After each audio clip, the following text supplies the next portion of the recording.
8 एप्रिलला सायंकाळी सुमारे 4च्या सुमारास डहाणूकडे जाणाऱ्या उपनगरीय रेल्वे सेवेत अचानक अडथळा निर्माण झाला। वाणगाव आणि डहाणू स्थानकादरम्यान एका गाईला लोकल ट्रेनची धडक बसल्याने ही घटना घडली। या अपघातामुळे डहाणूकडे जाणाऱ्या डाऊन मार्गावरील लोकल सेवा सुमारे 15 मिनिटे उशिराने धावली। मिळालेल्या माहितीनुसार अचानक एक गाय रेल्वे रुळावर आडवी आल्याने येणाऱ्या लोकलला वेळेत ब्रेक लावणे शक्य झाले नाही। परिणामी ट्रेनची गायीला धडक बसली। या धडकेत लोकलच्या पुढील भागात असलेले लोखंडी गार्ड तुटल्याची माहिती समोर आली आहे। घटनेनंतर काही काळ रेल्वे वाहतूक सावधगिरीने सुरू ठेवण्यात आली।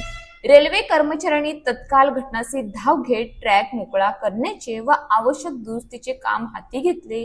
सुदैवाने या घटनेत कोणतीही प्रवासी जखमी झाल्याचे वृत्त नाही। मात्र सायंकाळच्या गर्दीच्या वेळेत ही घटना घडल्याने प्रवाशांना काहीसा त्रास सहन करावा लागला। रेल्वे प्रशासनाने नागरिकांना आणि पशुपालकांना जनावरे रेल्वे रुळापासून दूर ठेवण्याचे आवाहन केले आहे, जेणेकरून अशा घटना टाळता येतील। निष्काळजीपणामुळे अपघात होतात। रेल्वे रुळाजवळ जनावरे सोडू नका। सुरक्षितता ही सर्वात मोठी जबाबदारी आहे। अशाच ताज्या बातम्यांसाठी आमच्या न्यूज पोलीस रिपोर्टर चॅनलला लगेच सबस्क्राइब करा आणि बेल आयकॉन दाबायला विसरू नका।